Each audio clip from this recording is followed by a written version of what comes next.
अस्सलामु अलैकुम दोस्तों, मेरा नाम महताब ए सिद्दीकी है। आज मैं आपको एक झूठी सच्ची ड्रावनी कहानी सुनाने वाला हूँ।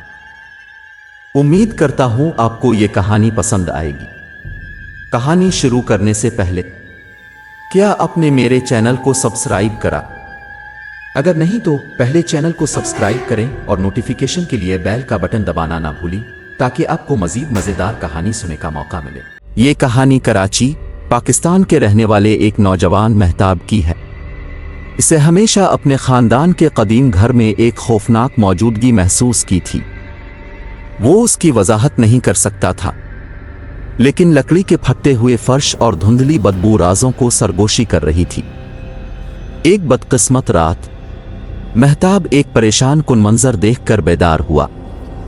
इसका साया खुद ही हरकत कर रहा था। पहले तो इसने सोचा कि यह सिर्फ चांदनी रात की चाल है, लेकिन जैसे ही इसने देखा साया मुड़ गया और उसने अपनी जान ले ली। अचानक महताब की रीढ़ की हड्डी से सर्दी की लहर दौड़ गई। इसे एहसास हुआ कि वो कमरे में अकेला नहीं है। यहां कौन है? महताब ने पुकारा। इसकी आवाज कांप रही थी, लेकिन इसे कोई जवाब नहीं आया।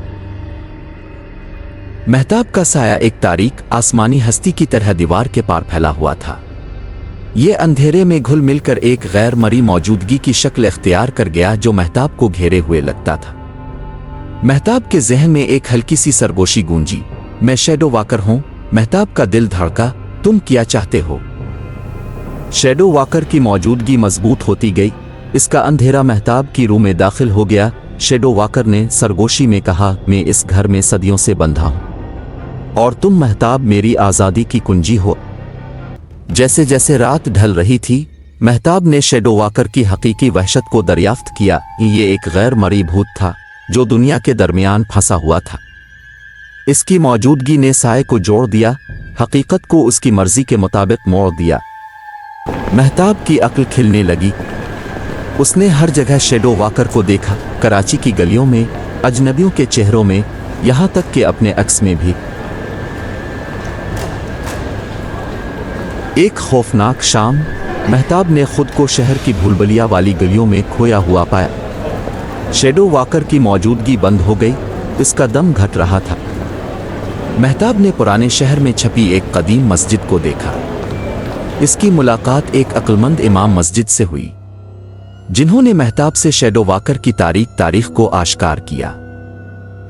इमाम मस्जिद ने वजाहत करते हुए कहा कि अब वो हस्ती एक जमाने में एक इंसान थी जिसे तारीकी और ख्वाहिशात ने खाया था।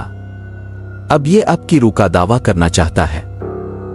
इमाम मस्जिद ने महताब को शैडो वॉकर से बचने की कदीम रसूमात सिखाएं, लेकिन जैसे ही महताब ने रसूमात अदा की, उसने महसूस किया कि शैडो वॉकर सिर्फ एक भूत नहीं था, ये इसका अपना एक हिस्सा था। शैडो वॉकर की मौजूदगी महताब को लपेट में ले जाने का खतरा बढ़ गई। महताब फरार होने की कोशिश में मस्जिद से भागकर कराची के कल्ब में चला गया।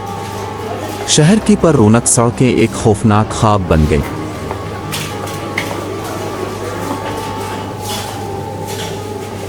महताब का साया इसे समंदर के किनारे ले गया जहां शैडो वॉकर का इंतजार था। तुम बच नहीं सकते, शैडो वॉकर ने सरगोशी की। इसकी मौजूदगी महताब के साथ मिल गई। सूरज बहेरा अरब में डूबते ही महताब की चीख को लहरों ने गर्क कर दिया। अगली सुबह हुक्काम को महताब का फोन साहिल पर बिखरा हुआ मिला। आखिरी टेक्स्ट मैसेज में लिखा था, ये मेरे अंदर है। महताब फिर कभी नजर नहीं आया। कुछ लोग कहते हैं कि कुछ खास रातों में जब चांद कराची पर कम होता है, महताब का साया सड़कों पर चलते हुए देखा जा सकता है। हमेशा के लिए शैडो वॉकर से जकड़ा हुआ है।